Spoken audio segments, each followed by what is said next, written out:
you will see many parts of your house will feel like a coffin. Not everybody who is having psychological problems are pathologically ill.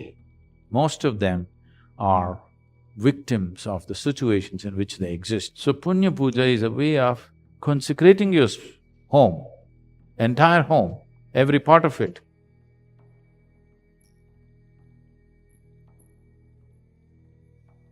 The thing is, Punya Puja is like…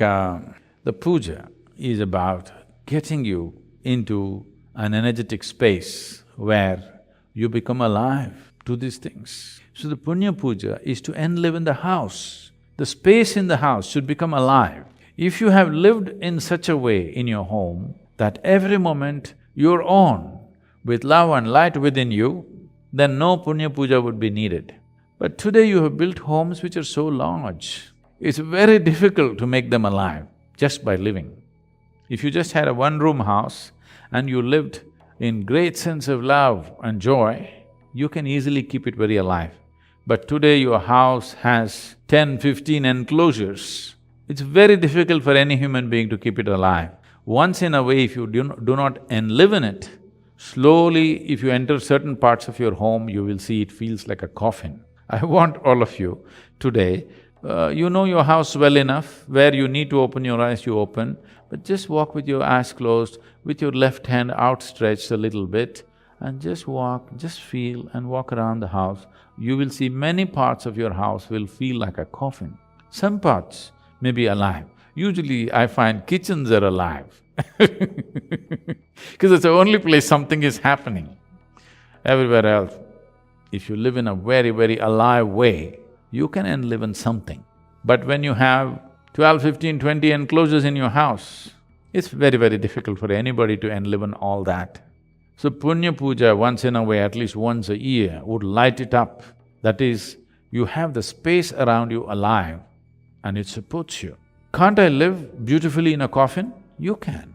If you're capable of it, no problem. But not everybody is, they need external support. This is the idea of creating consecrated spaces. So Punya Puja is a way of consecrating your home, entire home, every part of it, so that there is some sense of aliveness and energy. But we cannot consecrate your home in such a way it's forever, because your house is not built through that geometry. It doesn't have that kind of material to hold the energy forever. If we enliven an Indian home, easily 1 or 2 years it will stay alive.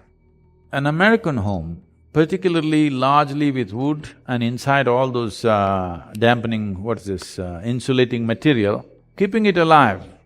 I'm saying if nothing alive is happening in the house, you're a depressed person, suppose.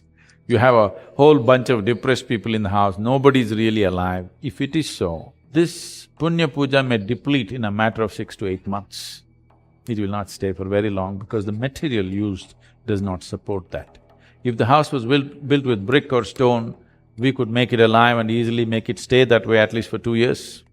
Minimum 2 years, I would say 1.5 to 2 years, it could last much more. But it also depends on you, how you are. However the material is, if you are fine, you can live well. Because now, most of the American homes are woodwork. That's not a good word It's woodwork, so it doesn't have the same capacity to hold. And another thing is, it's recirculated air. Nobody opens a window or a door, it's all the time same air being recirculated or very minimal amount of movement of aliveness. If you have a lot of plants around you, trees around you, and if you keep the windows open, they will take care of the Punya Puja for you to quite some extent, they can. But most of the houses are shut off and recirculated air is going on all the time. People are not moving about joyfully, either they're staring at their computer screen, or they're depressed, or they're sleeping.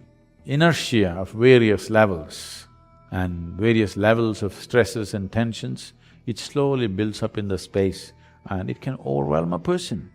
Any number of people will find, if they're feeling sick, particularly if they're feeling psychologically, kind of oppressed, you will see if they just walk out of that space, they will feel great. If they move to another place, they will almost become healthy. Many times, many times for most people. Not everybody who is having psychological problems are pathologically ill.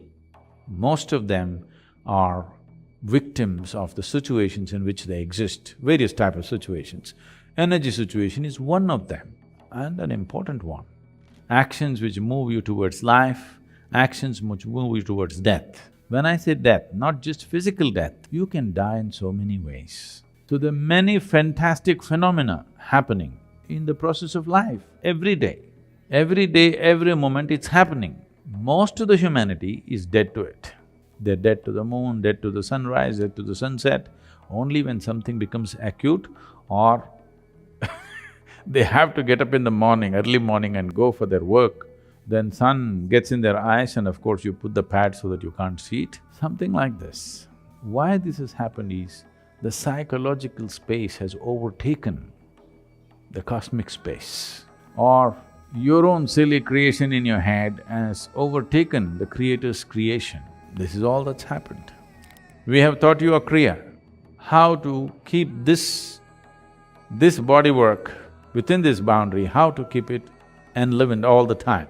But the larger woodwork of your home, how to keep it alive. If your Kriya is too fantastic, if your Shambhavi Mahamudra is such, it's an explosion within you, then if you just walk around the house, maybe the space will get fixed. But if it's not like that, if you're not like that, then it's good to make use of the support of Punya Pooja. It's a wonderful process through which it'll be done.